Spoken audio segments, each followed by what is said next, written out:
Labor government says it is going to improve Australia's defences against cybersecurity. There's a roundtable today. There's talk of major changes. It's unclear exactly where the government will be going on this at this stage. Joining me is cybersecurity expert Catherine Manstead for more on this. Thanks very much for your time. Interesting, a couple of things on the agenda today. The first one, though, is whether the government adopts a very broad definition of exactly what critical infrastructure is, and maybe even it would include anyone with customer data. From the minister's words today, though, they're not going to go that broad. Would it be a bit dangerous to sort of potentially involve any business gathering that sort of data in this legislation, or is that needed?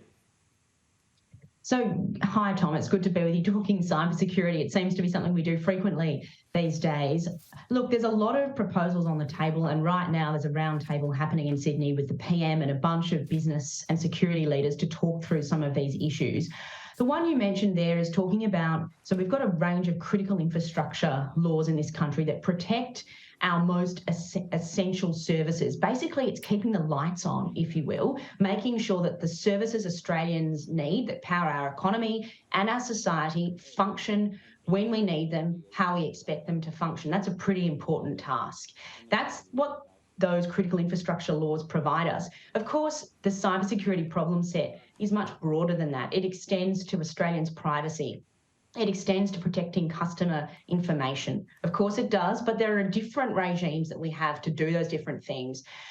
We have critical infrastructure to keep the lights on. We've got privacy reform and an accelerated agenda for privacy reform coming out of the Attorney General's Department to increase our protection of customer data. So I don't think one piece of legislation or one government body needs to do everything. In fact, that's probably a bit of a risk, putting all of our eggs into one basket. I think it's good and it's proper that we have different regimes calibrated to different problem sets and that engage with different stakeholders so that we can deal with all of the multiple ways in which the challenges of cybersecurity affect our economy and affect our daily lives. The government is looking to give more power to agencies to be able to get into companies once a hack has happened. So they cited Medibank and Optus as times when they didn't have the legal power to force this to happen, albeit it did happen. Is that needed? I mean, can we trust companies that they would want authorities in at this point, or is that just something that we need in law just in case? There's a range of issues at play here. The thing that I think we absolutely need is a single touch point, a coordination mechanism in government. We've had various forms of one of those over the years, but the government has said it's going to reinvigorate a national cyber coordinator who is able to be that single touch point in times of crisis. Just as we have a pandemic senior bureaucrat who's responsible for a pandemic response, a bushfire response, a flood response.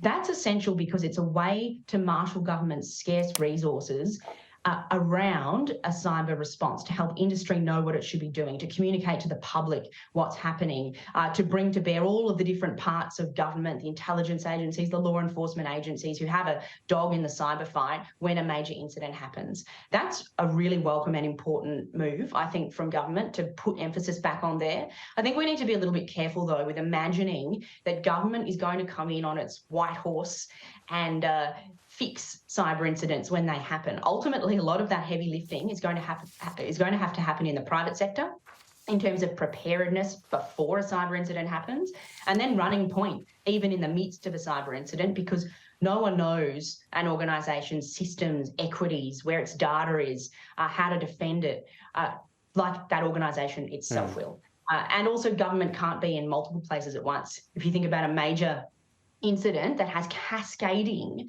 effects across our economy, government is a resource-constrained beast. It's not going to be everywhere at once. So the private sector will always, I think, be doing a lot of the heavy lifting, but it's about government to coordinate and to direct and control and set standards where it must and where it's appropriate, but to make sure that that capacity is sitting in the private sector too.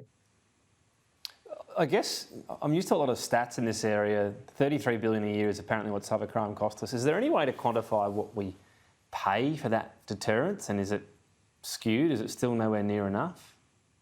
I like to talk about the iceberg economics of cybercrime, because the reality is, even when we're quantifying the cost, the harm to Australia's economy, our statistics are pretty fuzzy. For a start, not all cyber incidents that should get reported up do get reported up. We've got inconsistent mechanisms for understanding and quantifying the harm that occurs when incidents happen as well. So even just right-sizing what actually is the cost to Australia's economy is a fuzzy business. Then when it comes to thinking about what that investment is on the right of the ledger, as it were, what we need to put down to protect to protect Australia's economy, that also becomes particularly hard. That's why I think the role for government, though, isn't about being the catcher that catches all of the different kind of cyber volleys that come our way. The role for government needs to be two things. One, setting standards and making sure they're enforced. So we've got a clear baseline of cybersecurity across our economy. And two, it's being that coordinator that when crises happen, not if, because when, they will happen again.